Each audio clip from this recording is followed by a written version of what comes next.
증명력의 법정화인데요.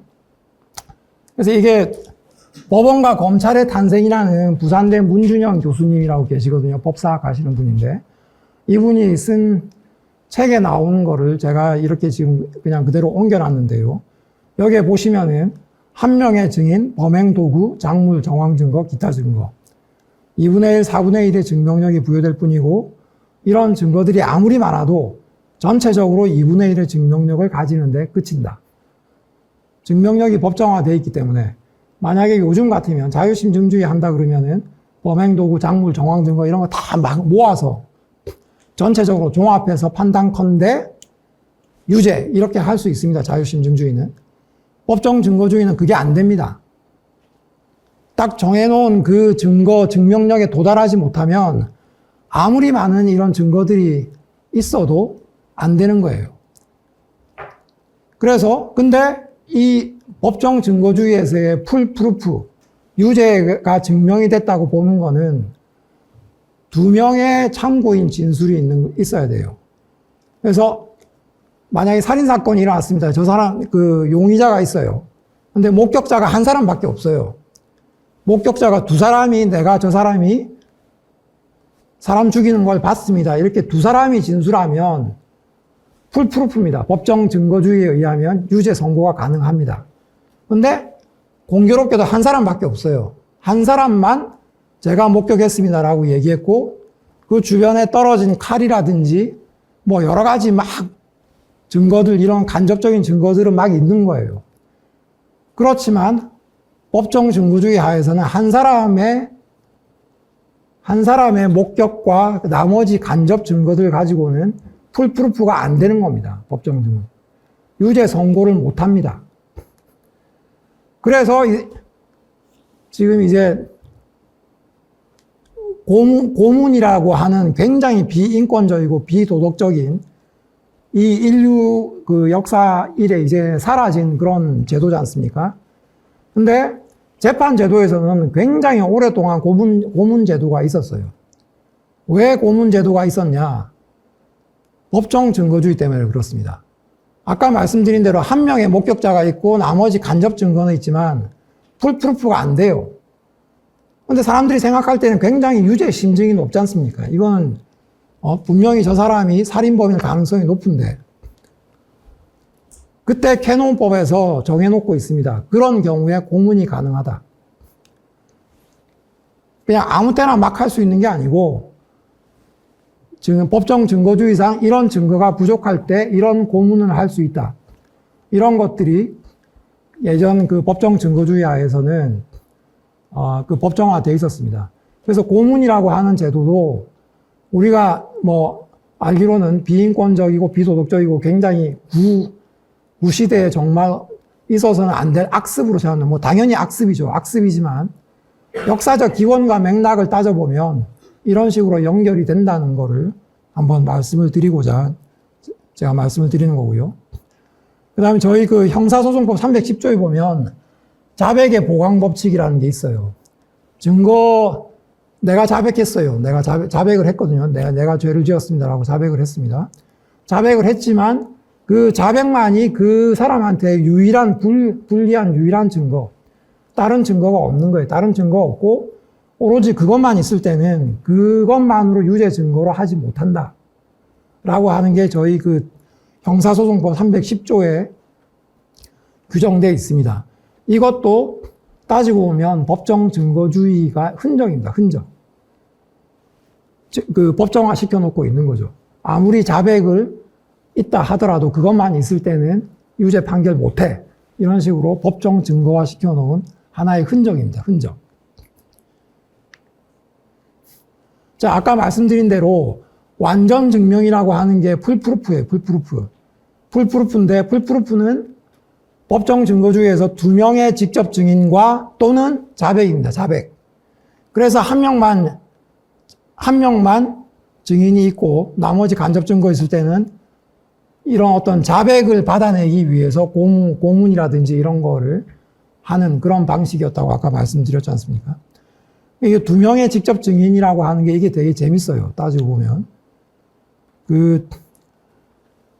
사람의 증언의 신빙성과 그런 부분들을 예전에 이 사람은 조지 후퍼라는 사람인데 이거를 수학적으로 연구해 본 학자였습니다. 조지 후퍼라는 사람이. 영국 왕립학회 소속이었던 그런 학자인데 여기 보시면은 이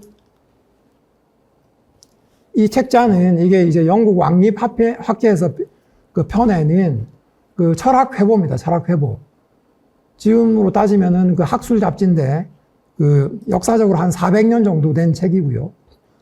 영국이 굉장히 과학적인 어떤 그런 문화를 굉장히 이제 발전시켜 나가는 데 있어서 지대한 역할을 한 게 영국 왕립학회인데 이 조지 후퍼라는 분이 영국 왕립학회에서 발간하는 이 학회보에 1699년에 한 논문을 발표한 게 있습니다.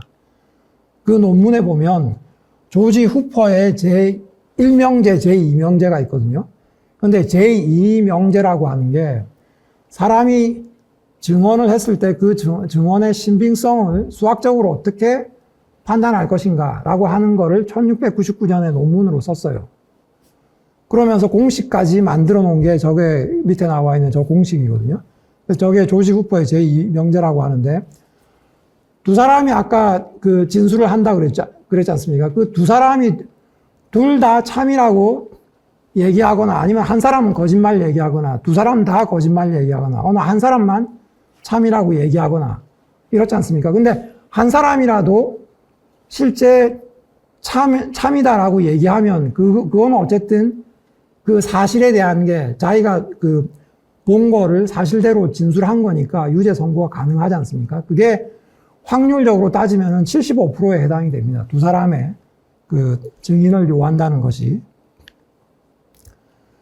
그래서 조지 후퍼라는 사람이 두 가지 명제를 얘기를 했습니다. 논문에서. 전문 증언의 증명력과 그 다음에 독립적 증언의 증명력 이렇게 해서 두 가지를 얘기했는데요. 첫 번째 전문 증언의 증명력은 hearsay라고 전문 법칙이라고 하는 게 있습니다. 이제 앞으로 형사소송법 강의나 이런 거 들으시면 굉장히 중요한 내용으로 열심히 공부하셔야 될 부분이거든요. 전문 법칙이라고 하는 게 사람의 말을 전해주는 거죠. 전해주는 거. 전해주는 그런 증거에 대해서 어떤 식으로 증거 평가를 할 것인가 라고 하는 것이 전문 증언의 법칙이고 hearsay라고 하는 것인데 이분이 쓴 논문에 보면은 전문 증언의 증명력은 사람을 계속 이렇게 건너가면 그만큼의 신빙성이 떨어진다. 그걸 이제 수학적으로 이제 증명한 게 제1명제 법칙이고요.